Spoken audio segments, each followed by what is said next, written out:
Welcome to the Game Professors Podcast for the students that take over, and we profess our love and hate for all things video games. Today, we talk about a Skyrim fan that was arrested and jailed due to a syntax error. LG and some others go full-on malware, and it's not from a source you'd expect. Some GTA codes expire and other copies are region locked. What's that about? We get into how GTA 6 isn't even the worst recent offender when it comes to pricing. Some industry vets have some concerns about the future of console gaming, and for those of you with sweaty palms, you know who you are. Noctua has a new mouse for you. Finally, we finish with Capcom doing the remakes correctly and some of its digital sales breakdowns, and then we connect that to some major outages this week for two console manufacturers. But first, we're talking about Assassin's Creed Black Flag Resynced having a photo mode. And Heru, photo modes are pretty popular. You know, you can get some cool screenshots and everything. If you were a developer and you put in a photo mode to your Assassin's Creed pirate game, what would you expect photos to be taken of? Ships. Ships are great, right? Probably a horizon or two, you know, like some cool looking stuff. Right? Explosions. It is a Black Flag, Assassin's Creed game, so I would assume the top of somewhere that I can jump off of, that photo. Okay. Active assassinations. Mm-hmm. Now, what if I told you the internet gets to like and or share photos from your game? Now, what do you think? What photos do you think the internet are going to enjoy? Hell if I know. And the answer is feet. Oh, God. Nope. Next topic. The Black Flag director was pretty surprised when the second most shared and liked screen or photo from the photo mode in the game was a picture of some random NPC wench's feet. And so speaking to content creator Jor Raptor, game director Richard Knight says, "There's just nothing like having 1 or 2 million players playing a game at once that you can't replicate. The feet pics were very surprising." I don't get it. Okay. Look, I'm not one to king shame by any stretch of the imagination. But at the exact same time, I feel like it's gone beyond a kink at this point and has just become an excessive meme. And I say this because the final season of The War Within for World of Warcraft, it was just feet pics. The whole time. It was just Zalatath's feet pics the whole time. There were people who made add-ons that when certain things happened, it just puts her feet on your screen. It was so idiotic, dude. Hey, if you're out there, you can like whatever you like, as long as it's not, detrimental to society. So some may argue that this might be detrimental to society.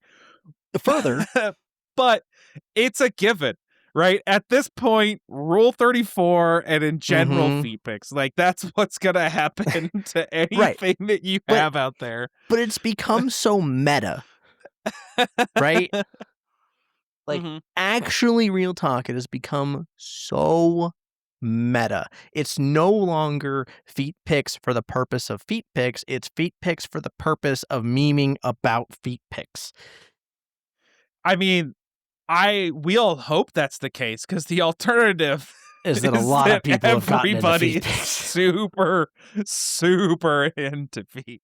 But like you and I, right? Outside of gaming, we both enjoy anime, and it's so prevalent in anime too nowadays. And I'm just like, really dude, kill me. I hate it so much. And clearly, Heru, you are not You're not the target audience for these things. Clearly. Oh man. It did make me laugh because it did come across my feed, because I've got all the gaming news, right? So the screenshot came across and I was like, what is this about? And so I just kept scrolling because I didn't think anything of it at the time until I saw the article later where the director is actually talking about it. And I was like, of course, it got so big that it reached the ears or the eyeballs of the people that made it. So the screenshot came from somebody called Rocket Man with 2 T's and a couple X's at the beginning and the end. And it's just a random NPC. Like there's nothing special about this. There's no high res textures or anything either. So it's not like, I assume it's not the thing that somebody would be looking for because it's all like it's a remake of a game from 2014. So Right. I it's mean, nothing realistic. it's the Tomb So Raider Lara Croft boobs all over again. 100%. And it ended up with 57,000 likes. So No. yeah, it did. It's the second most liked photo on the platform for Black Flag specifically, behind a photograph of a burning ship, which you did mention fire and explosions. So I the did. top photo with 80,000 likes is at least a burning fire, ship, fiery death and decimation. And then the second one right after that is feet. So welcome to the internet. It's feet pics for the purpose of memeing about feet pics. I was right. That, or there's 57,000 people that really like No, hold on. feet. Because the problem is that there's not 57,000 people who are willing to admit that feet are a kink for them. Okay? I don't know, simple. dude. It's the internet. It's the internet. That's fair. that fucking anonymity crap. All right. Enough of that. As much fun as I had with that. This did come out last week, so we could have talked about it last week, but we just didn't have the time for it. Now, I don't really care about this for specifically this game, but I do want to get into this idea. So let's get into it. If you've pre-ordered Modern Warfare starting last week on the 23rd, you could have been playing Black Ops 7 and Warzone, and you get, unlocks and stuff and camo packs, yada, yada, yada, whatever. That's all a given. But the thing that you could do is get access to what they're calling the Gilded Ruin Challenge. So basically what was happening is playing specific modes, and I'm not going to go into all the points, but regular team death matches, Warzone, and zombies, and anything. Getting kills in any of those modes got you a different set of points. They tried to even it out, so it made sense, right? Because you don't want killing a zombie to count as much as killing a Warzone player.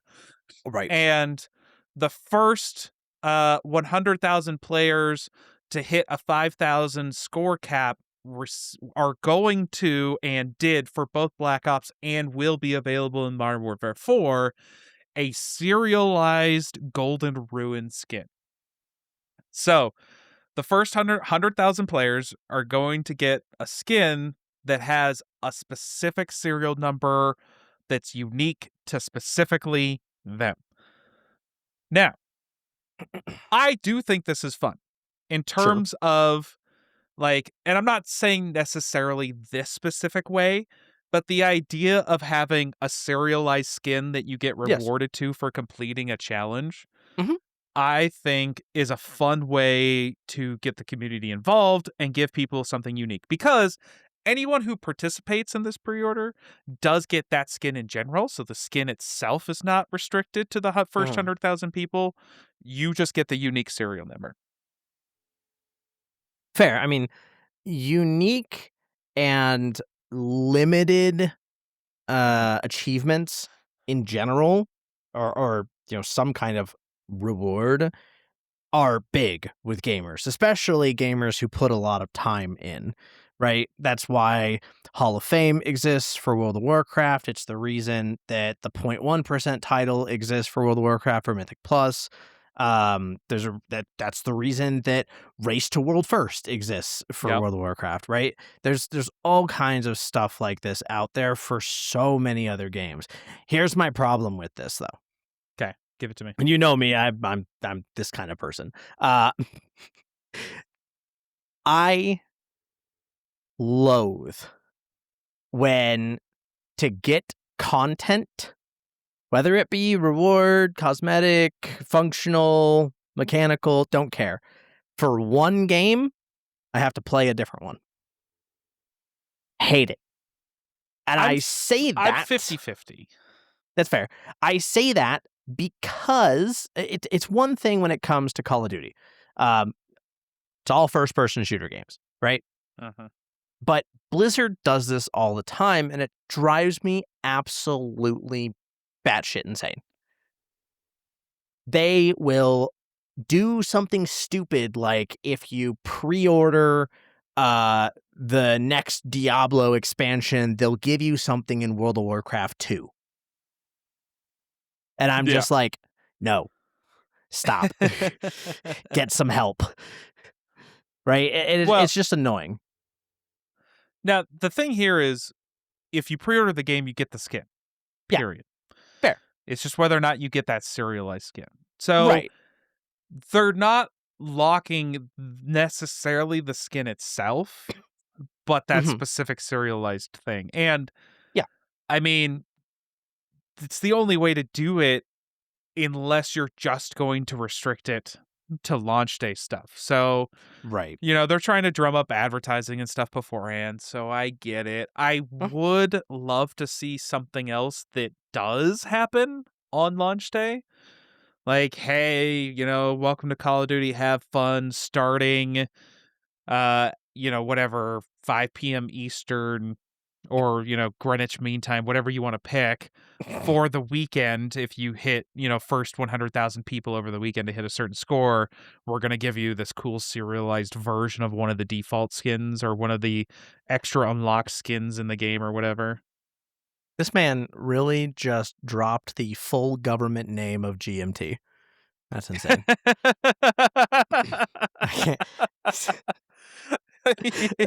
I was stuck on that. Everything that you said past that, I was like, nope, it doesn't matter anymore. Okay. But no, I agree go with you. by GMT or UTC or UTC 0, whatever you want to do. Universal Time Code 0. Pick your oh choice. My God. He's doing it again. He's dropping government names. It's insane. No, anyways, like it's one thing, personally, it's one thing, like if you are primarily interested in Modern Warfare, Warzone is free, is it not? Yeah. So at the end of the day, like you don't actually have to spend any additional financial currency, wherever that may be, to, receive this benefit. You've already spent the currency necessary to get the video game. Now you're just putting in effectively more work, right? Yep. Which is fine if that's what you want to do. If that's your achievement goal, go for it. Don't care. But yeah, it's just like if they release the next Black Ops and pre-ordering something in the next Black Ops gets you something in, the current Modern Warfare today, right? That's just stupid. Yeah, I mean that's fair. So. I'm okay with that. I would love to see, because I haven't really seen this for shooters. I would love to see more of these unique versions of skins that everybody has up for community events. I just haven't seen this a lot in the shooter community, so I'd love to see more of this. Yeah, I thoroughly agree. I mean, I think the system and the design of what they're going for here is good. It gives someone, a time-restricted goal to hit. Now, granted, anytime you put time restricted on something, you are catering to FOMO intentionally.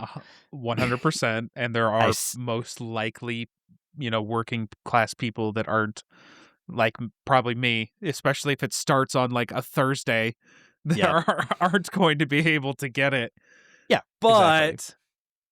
It is what it is, right? And assuming, and I'm not saying I trust Activision to do this, but assuming that it's a community event and available to people rather than locked behind a paywall, Yeah. then I'm okay with it. If Yeah, it yeah. becomes locked behind a paywall, it's a whole different thing. But in terms of a community event, great. I'd love to see Mhm. more of that. I mean, just Rocket League. Think about Rocket League. It'd be fun for like each new season if there was a community event car that, once the community hit a certain amount of, let's just say, goals, the car would unlock. And then after that, the first, 100,000 or first 1,000 players to score 500 goals gets a serialized number of that car, whatever. Like Yeah. there's just a bunch of fun things you could do with it. Yeah, tons of little things that you can do. Now, if you wanted to make it a little less FOMO, you could just be anyone who receives X score within said time period gets it, no cap, right? So it's still FOMO given the fact that it's a limited time, but you're not limiting it to the first people who can get their hands on it. Well, everyone should get a version of it, but you should still have a really cool, unique, serialized version for those who quote unquote get it first. Yeah, no, I hear you. Alrighty. Well, that's all we have for the intro. Let's get into civics and sociology. Alrighty. Taking a look at some of the aspects around the gaming community. This week, we're talking about some misidentification coming from a username and the resulting arrest, and it's kind of ridiculous. And I will give a preface here that there is this the wrong person was arrested, but there is definitely some wrongdoing involving a child for the person that was actually at fault here. So if that's a little bit of a trigger, you may want to skip ahead like 10-ish minutes. But that's what we got going on here. What is the specific trigger, just to give the proper warning? Well, I mean, we're going to be on YouTube, but like, so child luring is how I'm Yeah. going to phrase that. Yep. Anyways, involving a 12-year-old. So in 2018, police in Madison, Wisconsin began investigation into that type of case involving a 12-year-old girl on the Kick message app. Authorities were searching for a suspect using the username Fusroda, which if you don't know what that is, I don't know where you've been, but that's going to be the Skyrim voice ability where you throw people back with that concussion type effect. And the thing here is it's FUS underscore underscore, so that would be 2 underscores, RO underscore DAH. However, the subpoena was issued for that same username, but only with 1 underscore in the first break. And the single character typo misdirected police to Brandon Claim, I don't even need to spell it, a Canadian man from Halifax, rather than the actual suspect. The correct username likely belonged to an individual located in California. Despite finding no digital forensic evidence linking him to the crimes on his devices, Halifax Regional Police arrested him in February of 2020 during the trial. So this went all the way to trial. Wow. The discrepancy in the usernames still went unnoticed and was never brought to the judge's attention. Investigators were unable to conduct a detailed interview with the girl because she was receiving medical care for severe depression at the time. Like I said, someone actually did some bad stuff here. He was found guilty on April 2023 of a bunch of different charges relating to these bad things happening, and received a sentence of 18 months in jail, followed by 18 months of probation. And he served the entire 18-month jail term. That's absolutely insane. I feel Yes. like, and I don't want to dig too deep into it, but I do feel like we have entered into a society that is a lot more guilty until proven innocent, Unfortunately, yes. rather than innocent until proven guilty. And it's a big problem, in my opinion, at least, because of things like this. The system gets it wrong plenty of times. That's why we created a system in the first place that is innocent until proven guilty, because the system gets it wrong. Yeah. Plus, there's a lot of emotion when it comes. It's especially something like this. There, understandably, there's a lot of emotion and vitriol for the actual perpetrator of these horrendous crimes. Yeah. So that's why you have to have that high burden and level expectation, because you don't want to get it wrong, because then you take all of this time away from an innocent individual that had done nothing wrong. Mhm. Well, Yeah, I in agree. terms of this crime, has done nothing wrong, because they Yeah. were not involved. They were just completely the wrong person. Now, the claims legal team discovered because they had continued to working on it, because rightfully so. I'm sure the dude was like, I don't know how I'm here. Like I've Right. done nothing here. I must be being framed. So the legal team continued to work on it and discovered that username error in the spring of 2024 while preparing for his appeal. Because remember, it's 18 months followed by 18 months. And Mhm. as they sought to understand why the forensic evidence pointed to him despite his persistent denial, the Nova Scotia Court of Appeal successfully overturned the conviction, entering acquittal on all charges, and the appeal panel declared claim factually innocent of the offenses and stated he should never have been charged, let alone convicted, confirming no evidence linked him to the victim or the crimes. Yeah, no, duh, 'cause Yeah. he was clearly an entirely different person with Right. zero relations to the event.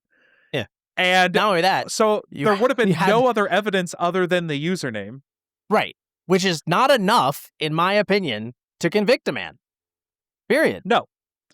If you would have had to connect the account to this person and Mhm. be able to illustrate in some way or form that this person was able to meet with the victim. Yeah.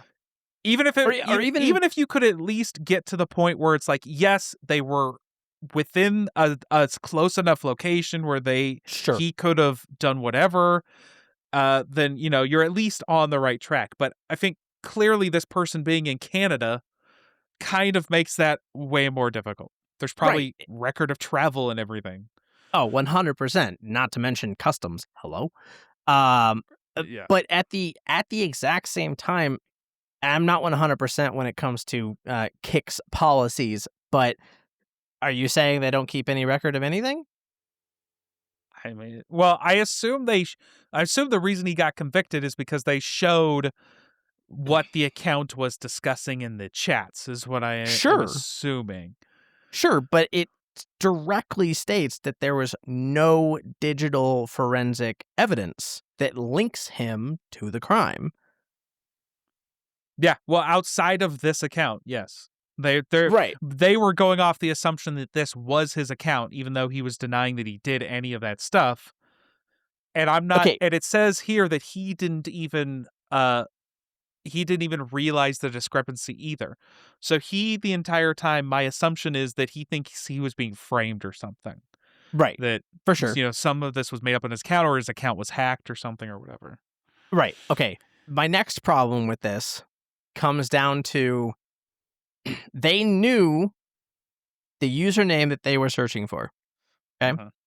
And I understand some stupid crap regarding subpoenas and all of that, whatever, whatnot. Right. But are you telling me you didn't go to Kick and say, hey, what's the GUID of this account so we make sure we get the right person? Yep. Right? Like, And probably I know compare we that to have what's on his phone, right, right? right, anything. Yeah. Compare that to IP addresses that his phone has logged into recently.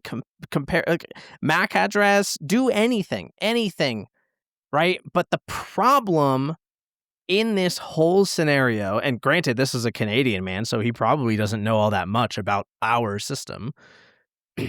So the problem with this whole thing is that this isn't just 18 months in jail, right? This Yep. is your whole life has been turned upside down. Career Regardless, gone, your career's screwed. You have to continue. relationships Yeah, are you now, gone, every time you have an friendships interview gone. for probably the next 7 to 10 years, you have to explain why you have an 18-month gap in your work history. Yep. Right? And the first words out of your mouth are probably going to be something along the lines of, I was falsely convicted of a crime, right? That's probably what you're going to say. And the problem is that a lot of people are just not going to look that up. They're going to hear they don't wanna falsely take the convicted chance. of a crime, and you're just no longer on the running for that job. That's like one of the biggest problems with this. Yep. This man, regardless of him being completely acquitted of charges, there are probably people in his life that will not talk to him anymore because they saw him get arrested, they saw the crimes he was being charged for, and they just literally cut him out of their life, did not ever look back. Right? So like this person's life is destroyed. 100%. I And do he's hope getting that he sues the state for wrongful conviction and gets something out Yes. of it. 100%. I thoroughly agree. He needs to, in my opinion, because at the end of the day, they got it wrong. 100%. Now, here's the thing. Mm-hmm. I know that this horrendous thing is happening to you. There's a lot being thrown at you. You're being pulled 20 different directions. You're scared. You're upset. You're confused as to what's happening. I feel like for almost all of my usernames, especially on accounts that I use a lot, I feel like I would be able to notice a discrepancy like this. Yes, I agree. Like I said, I'm not blaming this guy because No. for all the reasons I just stated, but I still feel like, especially at some point within that 18 months, rather than the next set of 18 months, because you can get access. Well, I don't know about Canada, but you can get access to your own files and stuff, especially if you're on good behavior and stuff in prison. Going over your own case, how you wouldn't notice this at some point. Like I feel like my own usernames, I would notice something like this. How did the jury not notice? It's a good question. How did nobody? How did the judge not notice? The judge should have thrown this out before it even got to trial. Neither of the attorneys noticed. None of the investigators noticed. Nobody noticed. It is honestly insane. But, and this is why I say this. And Fus Roda, it just kills me. Fus Roda. It does. It kills me too. It absolutely kills me. It's not the only dragon shout that exists in that game, but it is the most iconic. Yeah. And it does really drive me insane because, like I said, the system got it wrong. And the problem comes down to he could absolutely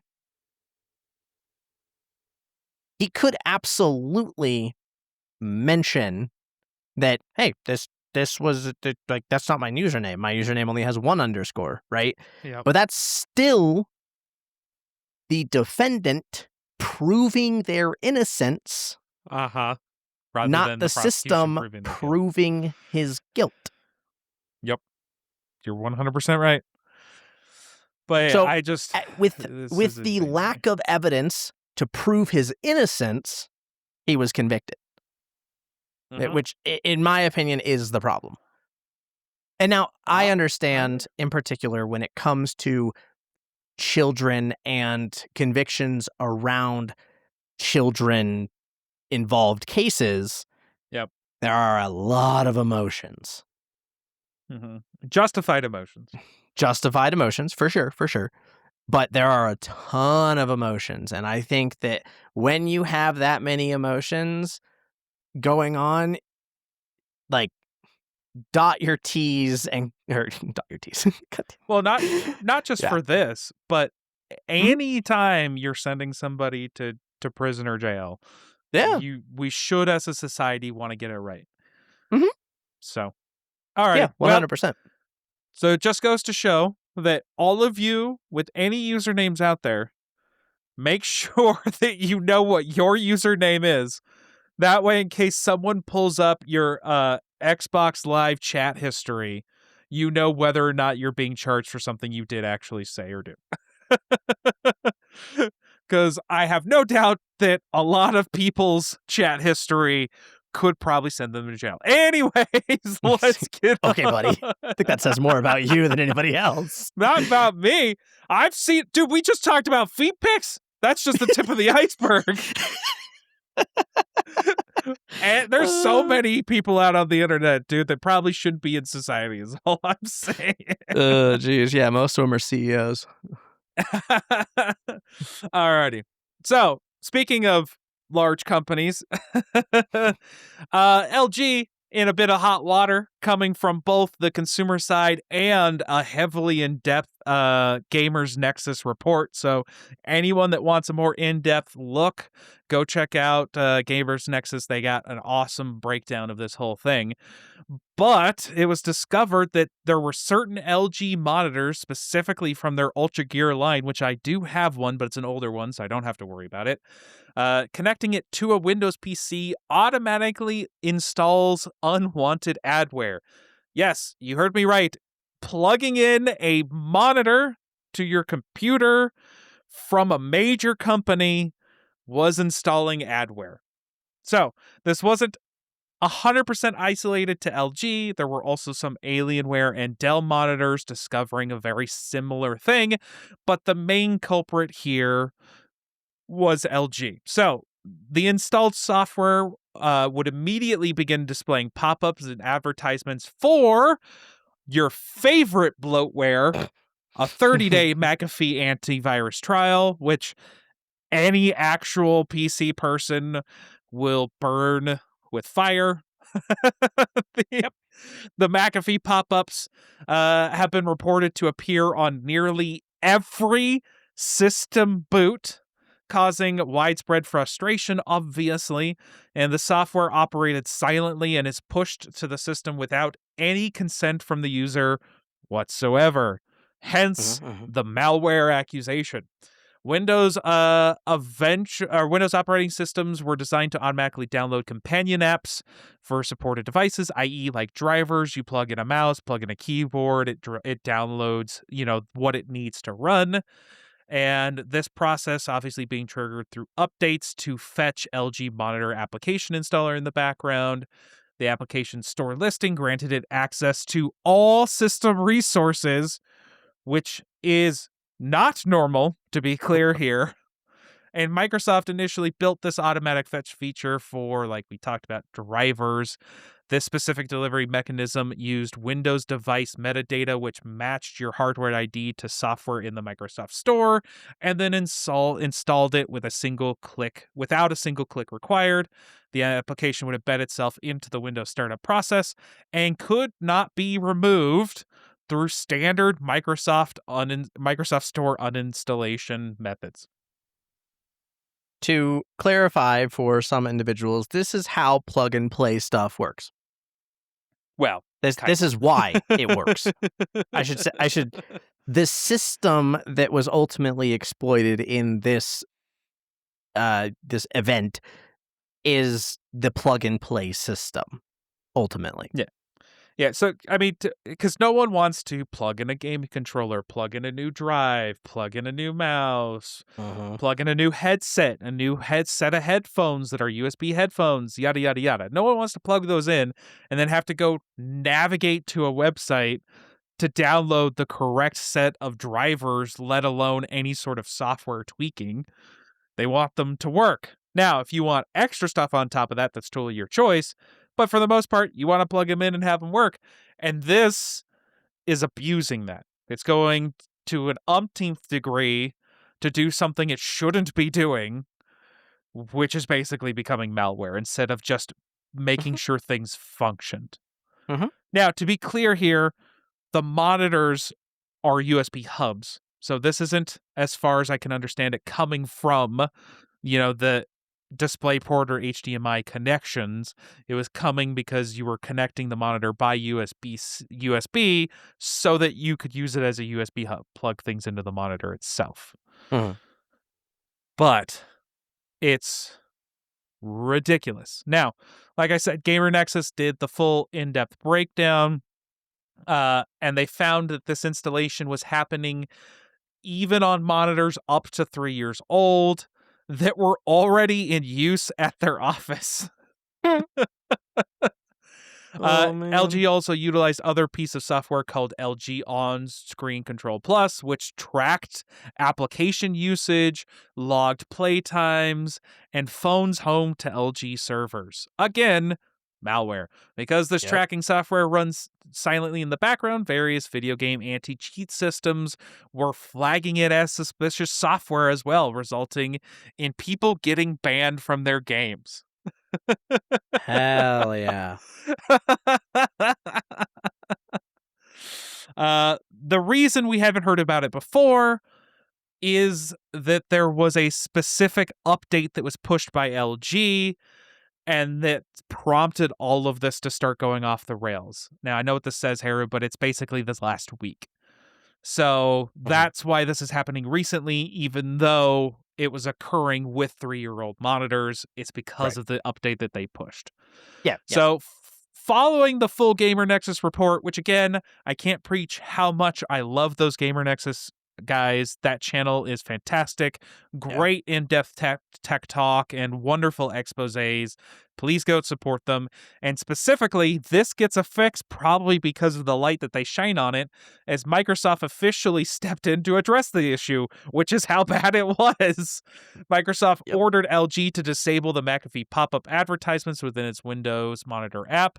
Pavan Duvuluri, Microsoft's executive VP of Windows and Devices, publicly confirmed the intervention, stating LG agreed to disable the pop-ups immediately while both companies work to improve the ecosystem. LG did clarify that the McAfee antivirus software itself was quote-unquote never installed without user consent. Only the aggressive pop-up advertisement was pushed automatically. Whoop-de-doo. Right. Like, the problem is that you displayed something to me that I did not give you consent to do in the first place. No. And unfortunately, I know that a lot of people are just going to be like, well, yeah, but read the EULA. That shit's not binding in court. Get it out of here. Oh, it's funny you say that, because just to kind of skip ahead a little bit, LG is also in trouble because of a privacy policy included in their Web OS terms of service for their smart TVs, aka their EULA. If you use the AI voice feature on the LG TV, the company is now stating that you may need to inform the guests in your home that their conversations could be recorded, with the policy essentially making the homeowner the legal responsible party for providing disclosure to anyone entering their living room. Okay. Yeah, I'll just repeat it. I'll just repeat it here. EULAs are not binding contracts because the courts understand that nobody reads them. They're binding for things you would assume they cover, i.e., if you mess up your own stuff, you're responsible for it. Correct. Now, there are certain things here or there, but, you know, in general, if it's ridiculous, it's not going to be enforceable in court. Yeah. Now, yeah, exactly. they have the written document, so they're going to bleed you dry if you try to do anything to make them responsible. But you know, at the end of the day, it's just not going to be. Now, this is not legal advice. To be clear here, this is not legal advice. Lawyers, and you have not paid us. The problem at the end of the day is that an EULA is not going to protect you from a class action. No. And I just on the topic of class actions, real quick, we need to start asking for more money, dude. Like it needs to be painful. It needs to be incredibly painful. It needs to be, at the very least, meeting the profit that they made because of said thing. Yep. At the very minimum. I agree. Honestly, I think it should be beyond that for multiple reasons. Yep. Especially with this breach of trust, right? Because you're supposed to be able to trust into the system. I plug thing in, thing works. It doesn't go beyond that scope. And now, if we're getting a major corporation, which you're supposed to be able to have a level of trust when you have a brand name thing, right? You're supposed to go, hey, I'm paying a little extra because this brand is trusted and it has the extra features and I know it's reliable. To then go from that point and say, yeah, we're going to secretly install malware on your device. Yep. Like, And on top of that, one of the things that I want to mention is that for those that don't know, there are thousands of hospitals that use LG smart TVs with the WebOS specifically. Yep. So are you telling me that every hospital is now required to tell them that they are potentially going to be recorded? Like, no, that's just not going to happen. Yeah, just be careful talking about anything medical related in front of an LG TV, apparently. Right, exactly. So literally don't talk about it in the rooms because that's where those TVs are. And don't talk to your patient. Don't plug in an LG monitor to any sort of medical equipment or computer either, because it could be sending logs back to LG. Yep, absolutely. That's actually so. Hey, insane. Anyone out there that works at a hospital, you may want to go talk to your IT department and let them know that LG is allegedly installing malware on their systems. Anyways, what's up? On top of that, a lot of hospitals, they tend to just use Dell because Dell's big. It's either Dell or HP, generally. Well, to be clear here, though, Dell is included in one of these schemes. So I noticed. Alrighty, and with that, let's move on to business and econ. As always, we're in over our heads when it comes to the big numbers, but we're going to get into them anyways. First on the chopping block, Grand Theft Auto, quote-unquote, physical editions having both expiration codes and or expiry dates and or region locks. So, if anyone that doesn't know at this point, which I don't know how you wouldn't, when Grand Theft Auto 6 is launching on November 19th, there are no physical editions. You can either buy the game digitally, or you can buy a box with a code for a digital version of the game. That is it. So, in reality, there should be no specific region codes or anything like that, and there's no reason for a code to expire because you use the code, it's attached to your account, code is done. And until the code is used, there's been nothing lost. It costs nothing to manufacture a piece of paper with a set of numbers and letters on it. And again, I'm not being facetious here. That the fraction is so low as to be nothing when you're talking about at that scale. It's just anything. It probably costs you more percentage-wise to even print the art on that box. Yep. You could put a fortune cookie size piece of paper with the code in the box and you'd be done. Costs nothing. So there's no reason it needs to expire. So specifically, PlayStation 5 is going to be the culprit for the region locks, as PlayStation 5 retail download codes are going to be strictly locked based on the user's PlayStation Network account region, which is Heru's favorite thing. PS5 players must ensure the physical copy they purchase, in air quotes, physical copy, perfectly matches the country of their PSN account, which Rockstar groups into specific markets like North America, Europe, Asia, Latin America, and the restriction entirely skips the Xbox platform. So this is specifically a unique problem to Sony's platform, PlayStation. No one's surprised. No, especially not with all the PlayStation Network shenanigans. So whatever you do, don't have your life turn upside down or get offered a job in another country and then move after you have already pre-purchased Grand Theft Auto 6. Or on PlayStation, try to buy a code for a family member or friend if you live in a different country and then just email them the code. you can't do that either. Yeah, that too. Just send them the money at the end of the day. You're gonna have to. This is so obnoxious. There's no reason for this. And keep in mind, you can't even change the region of your PlayStation account. It requires a significant amount of headache and time to do because they don't want people just flipping their accounts to buy games in different places.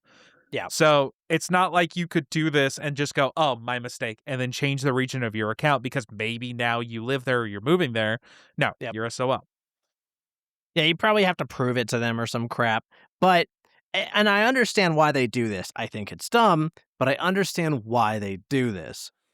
And the reason that they do this is that, for anyone who doesn't know, there are plenty of games out there that if you convert USD into whatever currency that's local to that area and purchase that game with that currency, you will have saved potentially up to 80%. Sure. The thing here is, though, that your rival console manufacturer doesn't do it in any way. Yeah. So, Well, why would this they? is not something you have to do. Yeah. Oh, I know. It's absolutely not something you have to do. They didn't have to region lock Helldivers 2 either. Especially after the fact. But we've already been down that road. It is their MO. No. Beat a dead horse. It's definitely done at this point. But it's not the only problem with those GTA codes, as I did talk about an expiration date. In Japan, if you buy the coded physical version of GTA 6, you will have 170 days since or from the game's November 19th release date. So not from when you buy it, from when the game goes on sale to redeem that code. And after those 170 days, the code expires, becomes worthless and unusable. Hold on. What is 170 days from November 19th, 2026? It should be slightly under half a year. But May 8th, 2027. Remind us, and we'll see how many people are just buying copies from stores and are unable to redeem them. Yep. And now, this is 15% on how Japan requires some sort of legal kind of money movement thing, but it is a choice to be more profitable on Rockstar's side. So, specifically what it is, there's a legal loophole that Rockstar's utilizing here to comply with the Japanese Payment Services Act. The act requires companies selling prepaid digital items to register and deposit at least half of the unused balance with the Japan Legal Affairs Bureau to protect consumers from financial scams. By setting the expiration date at exactly 170 days, Rockstar comes in at just under the 6-month threshold, which means they are exempt from putting the capital in government escrow. So, while this is technically caused by some legal requirements, it is a choice that they're making so that they have access to their money quicker. Yay. So you get expiring codes so that Take-Two can get their money faster. Yeah, the correct way to do this for the Japanese government is just remove the minimum. There is no minimum. Period. Plain and simple. And it is dumb at the end of the day. And not to mention the other amount of dumb things when it comes to Japan's financial system. But at the end of the day, like this is something that PlayStation is doing intentionally. Well, no, this is Take-Two. The region lock is PlayStation. Oh, sorry. Oh, yeah, This is Take-Two codes. Yeah, so the expiration is on Take-Two here. Wait, it's expiration for PlayStation and Xbox? I believe it's any of the digital codes that are physically sold, yes. Including PC. Sick. I believe so. If I'm wrong, let me know. Fair. But I did all this research at once, so I'm pretty sure it's any and all Japanese GTA codes. The other thing that I'm very terribly curious about, I mean, a lot of people hold on to physical codes to sell for later, right? Like, True. for example, the collector's editions of World of Warcraft, the original, go for thousands today. Oh Right? yeah. Well, we had that one story about we that. did. Well, yeah. Yeah, exactly. So like they go for thousands of dollars today. So it's wild to me that you can even do this with a product that you're selling in brick and mortar stores. Yep. It's wild that it's even allowed.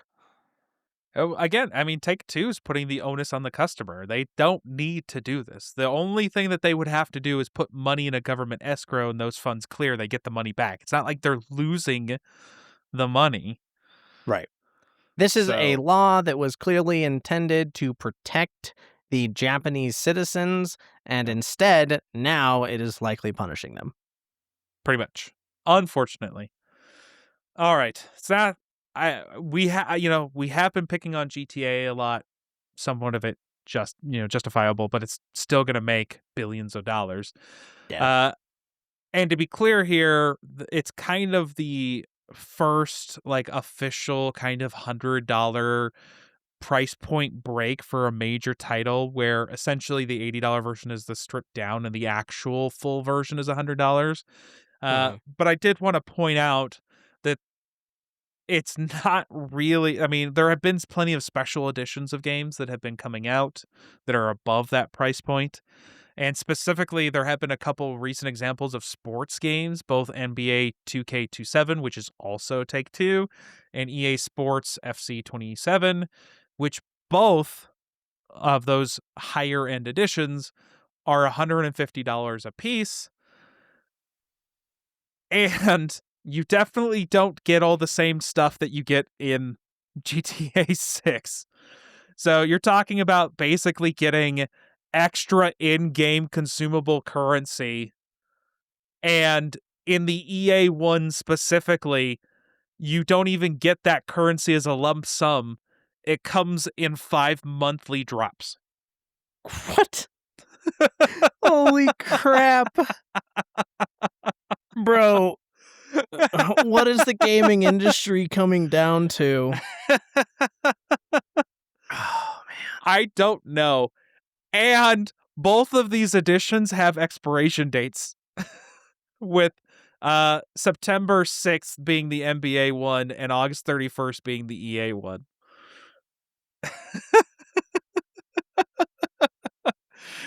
I can't. I can't even. This is getting ridiculous. When you allow corporations into any space, they destroy it. Yep. So I just want to point out here that we are complaining about $100 edition for a game that cost $1 billion, that they haven't released a version in 13 years. So I just want to point out that there are way worse offenders. I'm not excusing GTA, but since we harp on it enough, I want to acknowledge the abuse that is still happening elsewhere in the gaming industry. That a yearly release has a FOMO version that expires, and it basically is costing that much just so you get in-game currency, and one of them doesn't even give you it in a lump sum. Yeah, you buy a battle pass over the next 5 months. Oh, man. No, see, the problem is, and I don't know how other people view this kind of stuff, but for me, it's never just one event, right? So for me, it's knowing that these guys do this, knowing that GTA is doing this, all the other little things, and it effectively just keeps stacking up and stacking up. So the next time that someone does something just slightly out of line, unfortunately, they get all of my wrath from all of the previous times too. I'm not one Yep. of those individuals who just look at like a single event and only think about it for that event, because for me, gaming is my life. It saved my life. It got me to where I am today. It's the reason I make as much money as I do. At the end of the day, it's very precious to me. Sure, So sure, sure. I get angry at the people who are constantly destroying the industry. Yeah, because it's definitely a version of abuse, that's for sure. Right. Thank you. But yeah, so while I'm still going to complain about GTA 6, Yep. it's probably one of the only titles deserving of that premium price tag, especially when you compare it to the rest of the industry. But this is also the reason that we're hesitant, because Mhm. even though this game probably deserves that price tag, other companies are just going to abuse the new ceiling. So, Yeah, oh yeah, absolutely. Well, and it's wild to me because there are other companies as well who have moved back from the standard. Like, as an example, a lot of previous expansions for World of Warcraft were $60. Now, however, their base version is $40. yep. So it's like, what? Why are some companies able to do this and the rest of the companies just want every nickel and dime they can possibly steal from us? 100%. I will point out too that no one has to spend this amount of money. There are plenty of alternatives. Like, I just off the top of my head, I had someone the other day telling me about uh, NBA Live The Run or something or whatever it is, Mhm. which is an arcadey street ball, NBA game that's way cheaper than this, and you could probably still have a bunch of fun getting your basketball fix out of it. So don't spend the $150 on this. Please. Yeah. Good luck Alrighty. with that. Let's move on to shop class. Alrighty. It shouldn't be a surprise to anyone as the RAM crisis continues to exist, and from all reports and kind of future outlook, it will continue to exist for a long time. So we shouldn't be surprised that Microsoft is still actively losing money on every Xbox Series S and X sold, which should not be the case for any console manufacturer at this point in the life cycle. Every other console in history at this point in the life cycle, you are usually turning a profit, or your console is super cheap and you're breaking even. One or the other. Usually both, depending on the version. There's a reason the PS4 Slim existed, because it saved on money, so it was way cheaper, and Sony could still make an extra buck off of it. But here is where we are. I've heard reports that potentially it would have to increase by like another $150 to get close to breaking even on this old hardware, which is ridiculous. And it's because we're at like a $700 or 700% price increase on memory and storage, that type of stuff. So it is very concerning when the new Xbox CEO, and this is not her fault, but she's expecting hardware component prices to double again by the time we reach fall of 2027, which would all but guarantee that new consoles would definitely be above the $1,000 mark. There's just no way around it. There's no way they would be cheaper than that, because I will remind you that a decently powerful Steam machine, now again, not the most powerful, but competitively powerful, Valve was selling it at cost at $1,300. Now, you're custom producing a dedicated piece of hardware at scale, you can bring some of those costs down without using consumer components, but not by that much, especially when you're trying to produce something that is very powerful at the start that lasts 8 years, 7 to 8 years. So you're looking at something that's going to be over $1,000. Industry veteran Peter Moore of the Fable fame and others notes that console makers are struggling to get the silicon supply they needed because chip manufacturers are pivoting to fuel massive AI demand, and the shift priority away from gaming makes dedicated hardware vastly more expensive to produce. So, very expensive consoles, but the fallout from this, which bums me out, is there are now some reports out there that maybe the next Xbox, which is dubbed Helix, which we've discussed before, might try to ditch the PC-like ecosystem. Because if you're gonna sell that $1,000 plus console and you're not gonna get a cut from Steam games, then that reduces the amount of money you can make, especially if you're planning on subsidizing the console in the first place. I would caution against this Same. because I know plenty of PC gamers that would potentially be interested in a very affordable, powerful console that can also do Steam games. I Mm. 100% would be very interested, assuming that I can also plug in things like potentially a Steam frame and do VR with it, or just easily move it from room to room and set up a quick gaming station. That would be fantastic. Take it on the road, take it to a friend's house, do LAN party, whatever. Doesn't matter. Point being, a very versatile box is very attractive to me. And at the end of the day, if there's a really good Xbox game that's on sale potentially, and I already have this unit, Mhm. I wouldn't be against buying it from Xbox if the price is right.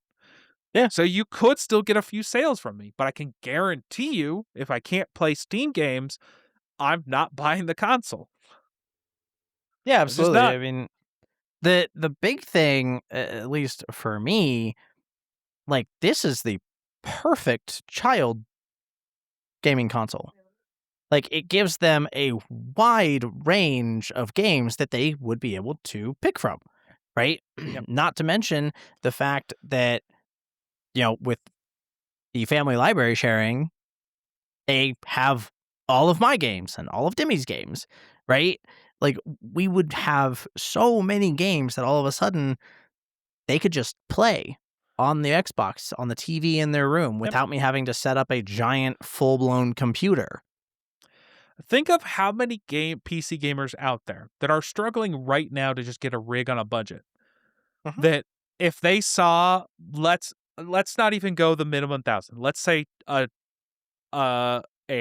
awesome, attractive gaming piece of hardware that cost $1,300 and could Mhm. run the majority of Steam games at recommended specs when it launches. Mhm.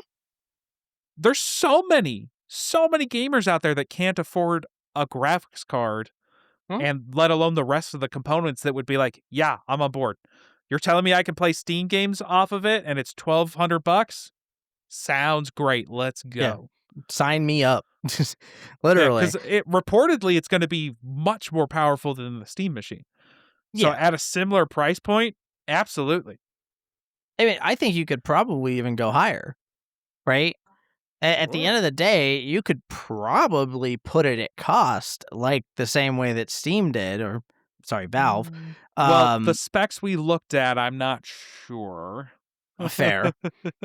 But my point is that you could probably put it at cost, and you would most likely sell quite a few.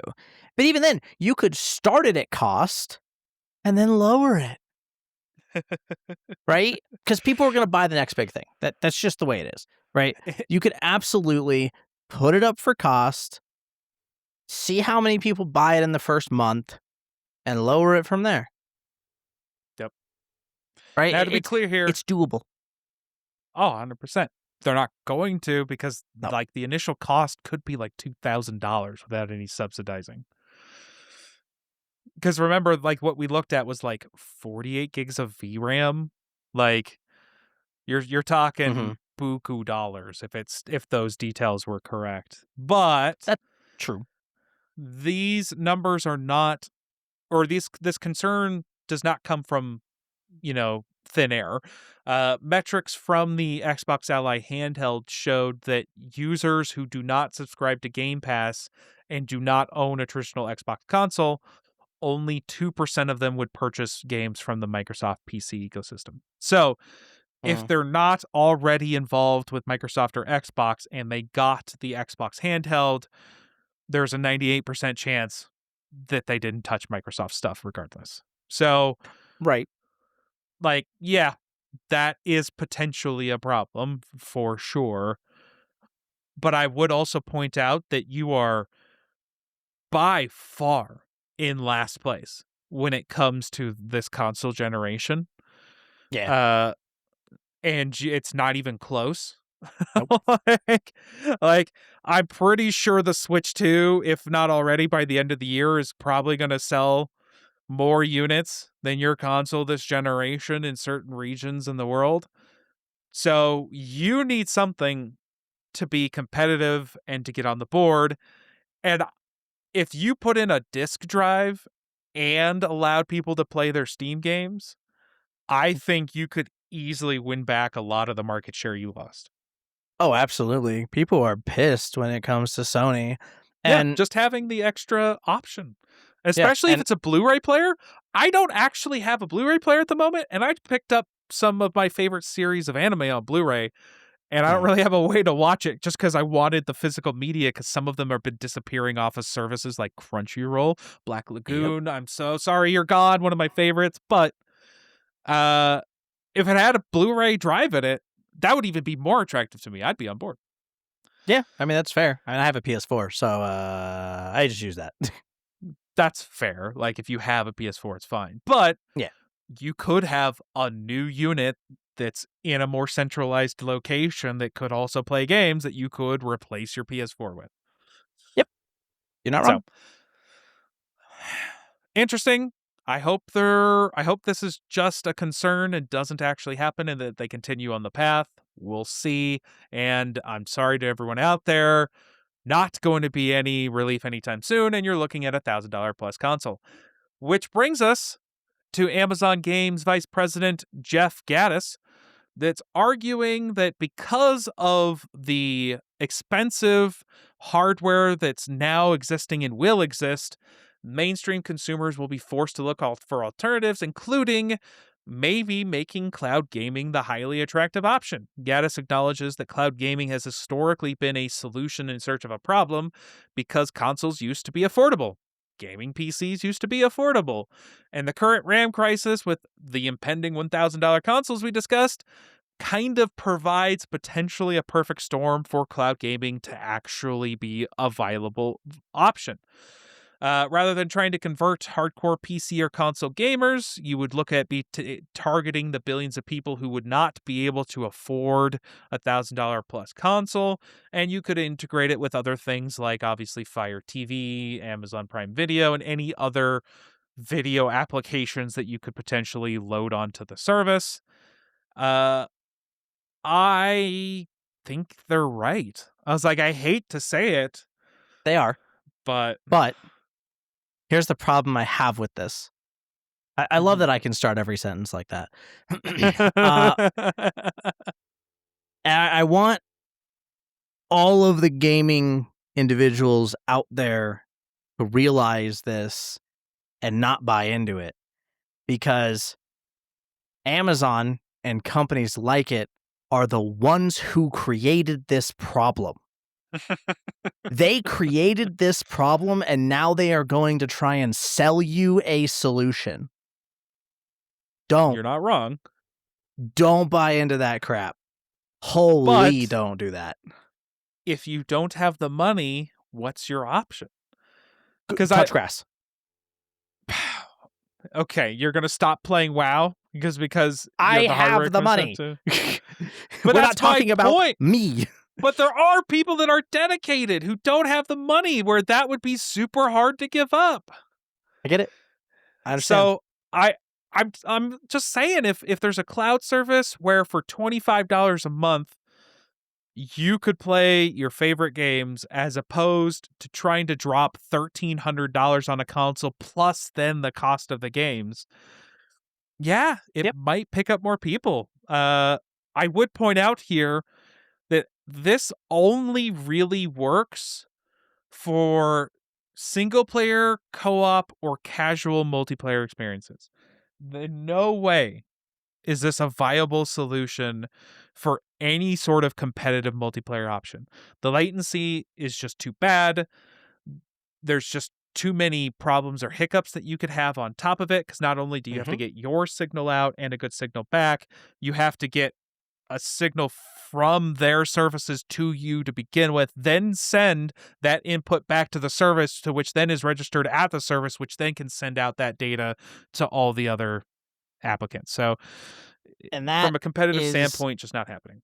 and that is also completely ignoring the fact that peripherals and monitors have their own latency involved, right? Yep. There's a reason that a lot of gamers are looking for that 1 millisecond monitor, right? There's a reason that in every specification on every keyboard and every mouse that's out there and every controller even, it tells you what the latency is.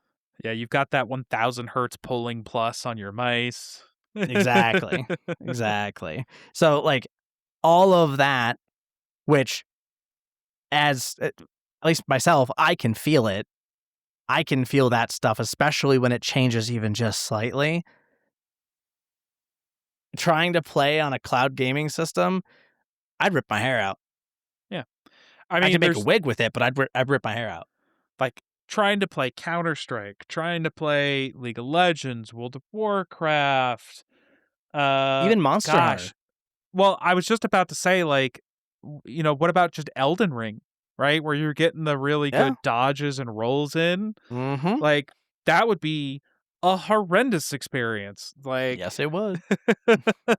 and I mean, even then, there's just like Street Fighter, even a 2D fighting game where you got to get those great timed blocks, punches, and dodges in. Mhm. It's just not going to function. So there is a market in which cloud gaming could exist, but I don't forever seeing it the main component when the most popular games that exist are PvP games. Just at the end of Yep. the day, the most popular games are PvP games. Well, Minecraft being kind of one of the major exceptions, but Fortnite, Call of Duty, League of Legends, even WoW in some capacity. Has PvP. Yeah. Yeah, it's A so dying community, but it's there. yeah. But even then, you're talking about, a competitive raid scenario in which things have to be perfect and timing has to be perfect. So, like, there's a competitive Mhm. aspect to it that you're not going Yeah. to be able to do on the cloud gaming side. And that's completely ignoring Mythic Plus. Yeah, no, Well, you just but get a GM for that, though. it's okay. Oh, man. I didn't think he'd go there, guys, but he did. Is there any update on that, by the way? There is actually. Yeah, so ultimately the GM was fired. And they haven't told us what they are going to do, but they did say that the complicit, and they specifically used the term complicit, individuals will be punished. Okay, so what you're saying that is, if I get into cloud gaming, Blizzard has said no to a GM completing it for me. Yeah, I wouldn't recommend that. Okay. My bad. It still drives me insane. Like, what a way to just end a career. Yep. It drives I mean, you can me still wild. go get a job in the gaming community. You just won't be able to work on anything that's like PvP facing. Right, or dev based in general. But I think the problem is that if your name's just sullied at this point, True. right? Just change it. Just change But- your name. Yeah, just change it. Hey, And if we you happen to we did your enter- background and like nothing comes up. What's up with that? Right, exactly. Oh yeah, I had a previous name. Did some dumb things. Yeah, my username was Fusro so Oh God. I'm just kidding. Oh jeez. Anyways, the thing that's like the problem is that he broke this terms of I guess not terms of service, it's terms of employment, I guess. But like he broke this company policy. How many others did he break that just didn't get noticed? It's a good question. Right? Like Who that's knows? the problem. And that is the thought process that employers are going to have. Yep. And if you were So, willing to fudge that line for somebody else, what yep, other line are you willing to fudge? correct. Now, going back to the cloud gaming thing real quick, because we mentioned a lot of games that you could not play on a cloud gaming ecosystem. I want to play devil's advocate for a second here and mention games, including ones that are PvP, that you could play. And those are turn-based games in particular. Sure. There would be no issues with you playing, just as an example, a Civilization PvP game, right? Which their Civilization, believe it or not, has PvP. It's wild. And like you could absolutely play that. You could play something like Oaken Tower where it's asynchronous PvP. You could absolutely play like any of those little weird card games, and it's not necessarily PvP, but like you could play Could you get Crusaders away Kings with like 3. could you get away with like World of Tanks? Like are the margins a little bit more forgiving in something like that, or would that be pushing it?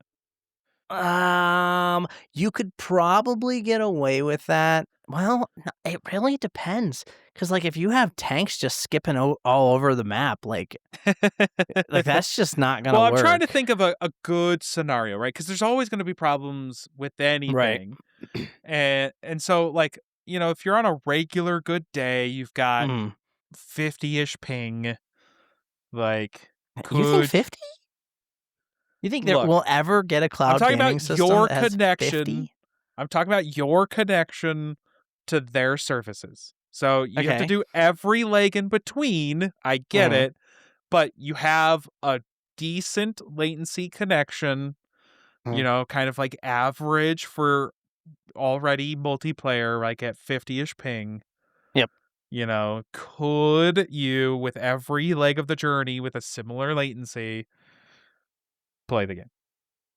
I mean, I think the problem is that if you go that low, if you go to 50 ms, right? Mm-hmm. So you're talking 50 ms from you to the cloud gaming provider, Yes. and then probably an additional. Well, actually, that wildly depends. Probably an additional 25 to 50 from the provider to the actual gaming server, right? Sure. And then back and forth. In that regard, um, you could probably play World of Tanks. Believe it or not, you could probably play League of Legends. And you could probably play WoW. But we're in that scenario, we're assuming less than 100 ms to the server, True. right? Or about 100 ms to the server. Once you start surpassing 100 ms, that's when you start running into problems. Well, and I think the overall entire journey, you'd probably end up somewhere around 150. Right. That's kind of what I was thinking too. If you're closer to 150, 200, you could probably still play League of Legends, and the only reason I say that is because it's client focused. Like specifically, it's what is the term? It trusts the client over the server, right? Uh-huh. Which there are tons of games out there that do that, and it is specifically to counteract the latency problems. So World of Warcraft, you could probably do that. League of Legends, you could do that. I don't know when it comes to World of Tanks, though. I don't know whether or not that is client or server. I still can't remember the term. So the answer is maybe. Correct. I would have to try it. Consider it this way. Consider you live in Florida Mhm. and you're playing on European servers. Okay. If you are okay with how that feels, you can play cloud gaming and you probably won't care. Well, it's playable. Yeah, that's what I'm saying. Because there But are you're not gonna plenty be of people competitive. who just don't even notice that crap, True. right? Like, But I think a lot of people do. a partner of mine at the a while back uh, did not notice the difference between like the latency between a monitor and a TV.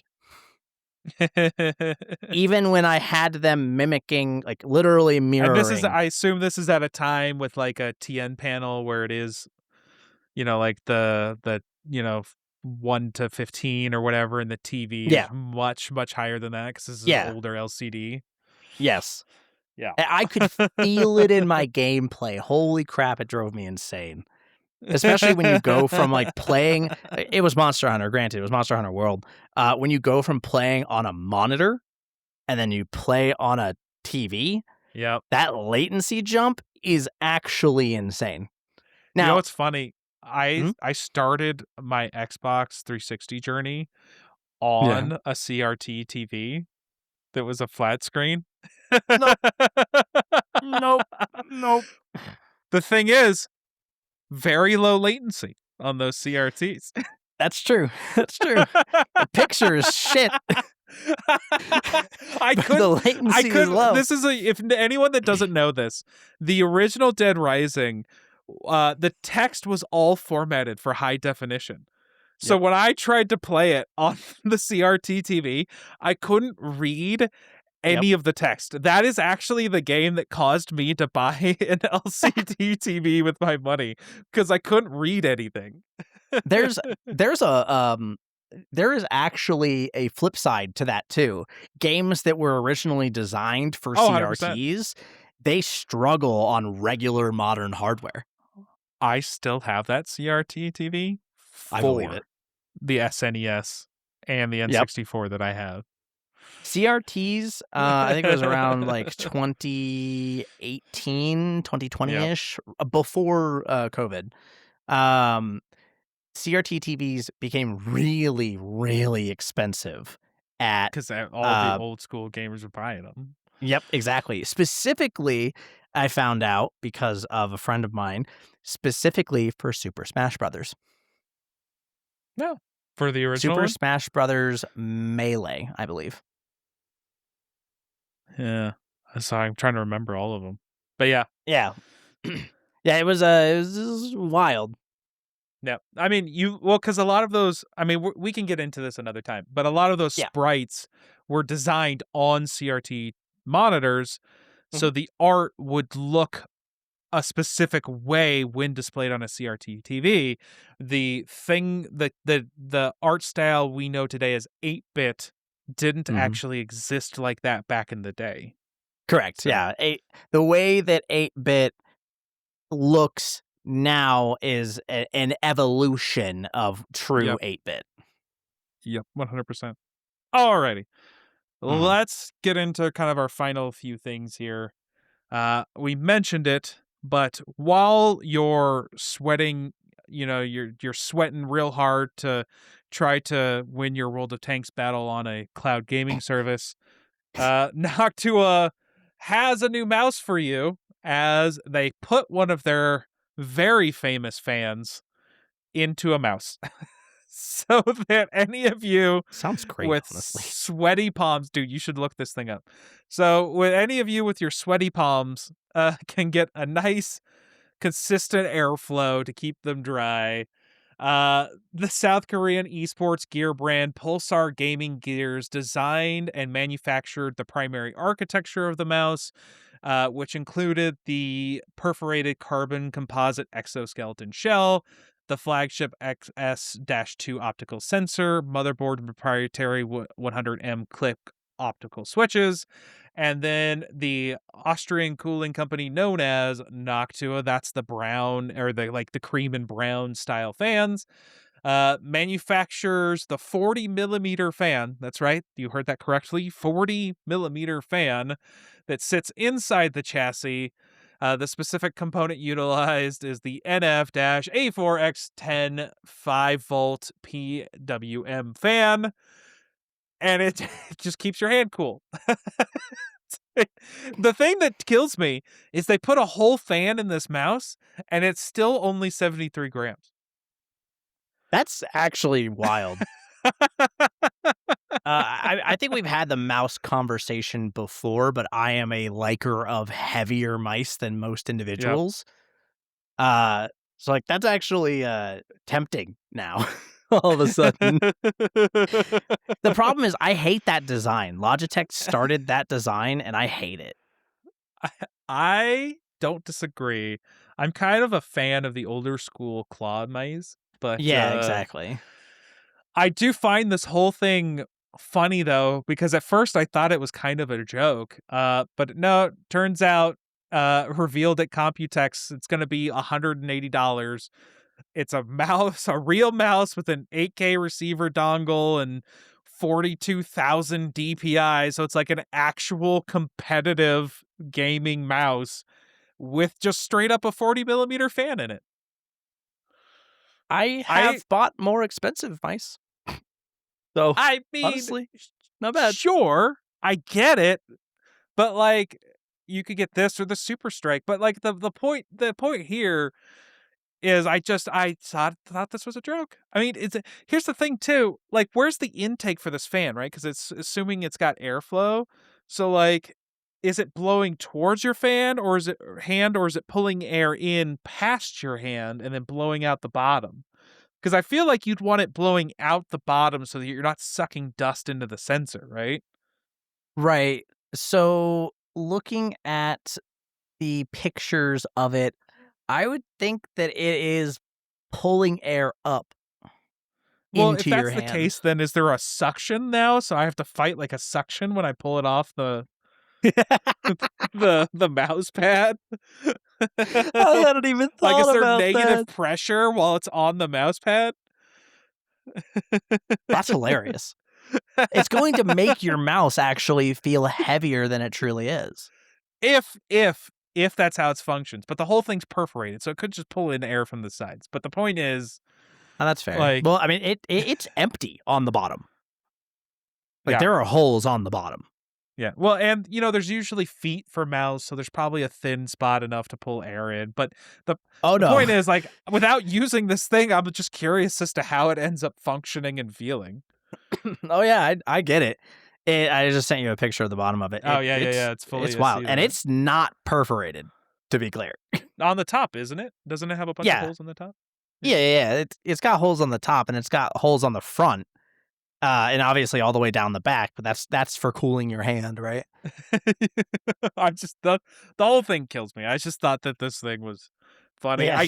It's one of those things where I don't want to buy it, but I definitely want to use it at some point. I'd love to Yep. use this and see what it feels like. Like does this actually like I mean, I don't know about here where it's cool a lot where we live, but like in a place like Florida or California, like would this be awesome to have? Like, keep you from your hands getting all sweaty.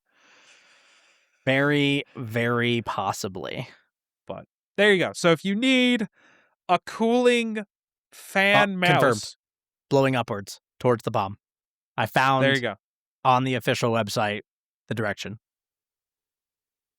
So there you go. Blowing onto the Negative hand. pressure Yeah, engaged.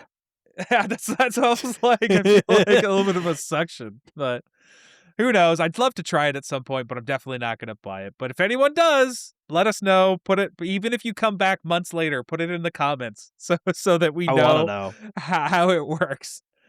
Alrighty. I don't think I'm actually going to switch to a new segment here. I'm just going to go over this quickly just because we have it in here. Yeah. So Capcom in its earnings report basically said that Resident Evil 2 Remake is now officially its highest selling game in franchise history at 17.75 million units, eclipsing the roughly 17-year-old Resident Evil 5 at 19 million units. It actually pushed the Resident Evil franchise to 213 million units, which does make the Resident Evil franchise, I think now the 9th best-selling franchise on the planet. So you're talking what's been around for a while, still doing well. And for this current quote-unquote generation of games, Resident Evil 4 Remake is actually the best-selling remake, period, sitting at 16.8 million copies, which is fantastic. It was a great game. The remake was great. And an unfortunate side effect is that Capcom is talking about potentially releasing games every year, even if they have to do remakes, which I'm not sure I'm that confident about, because usually when I hear releasing something every year, I get concerned about the quality. Yep. So we'll see how that goes. Anytime that somebody says we want to release X on X schedule consistently, yeah, till till the end of time, product suffers. Blizzard has done it with their patches recently, and it's driven me insane. Yeah. All I want to hear is that we want to put out good games as often as we can. That's all I want to hear. Yeah, Same. Specifically, the good game portion of that is what I want to hear. Yeah. Yep. Oh yeah, for sure. I did want to mention, I always find these numbers very funny because there are more people in the world now than there were 15 to 17 years ago. Yeah, well, but the thing is, RE4 was so good and so big that RE5 was so anticipated. That's why it's one of the reasons it sold that much. Wild, literally. And then The same RE6 thing. was terrible. Yeah, Wild, Yeah. same thing. Yep, exactly. Just because we've been discussing it, I do want to point out that Capcom did confirm that 93.3% of all their game sales were digital, which, considering that PC is now their primary platform, does make sense that went to a higher percentage. But I am nothing but honest here, and as much as I want physical media to be an option, I am going to still point out that it is not the preferred method for gamers. We just want it as an option. And to prove our point of having an option, there were multiple outages this week, both for PlayStation and Xbox. I think PlayStation's was about 9-ish hours, and Xbox almost went a full day. However, Xbox's was a bit worse, as you couldn't play physical games either during that outage. So Microsoft did confirm that the massive network outage should not have affected gamers playing offline with physical discs, even though it did. Xbox discs are subject to background entitlement checks, shocker, to verify ownership, but a patch is being rolled out to ensure these checks do not block offline play during future server outages. Why this wasn't the case to begin with, we don't know, but it was the case. So even if you have a physical disc, if you don't have an internet service connection, you may or may not be able to play your game. What is with entitlement checks being the cause of so many issues? Because that was one of the biggest problems in Monster Hunter Wilds. It was entitlement checks. 100%. Now, the speculation is that this might be related to Microsoft's new disc-to-digital thing that they're trying to do. Fair. So we'll see.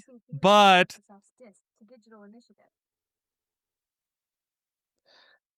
it's obnoxious that that's what's going on there. So hopefully that's not something that they have a problem with in the future, considering they already identified it. Yeah, that's fair. All right.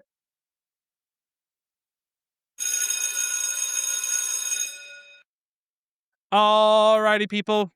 Close your books. Pack those bags. That's all we have time for this week today. We hope you enjoy your time off. And just so you know, none of these episodes actually expire, even though they're all digital.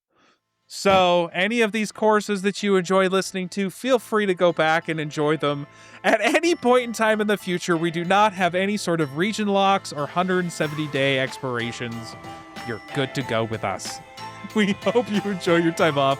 and look forward to your participation next time. Peace. See ya.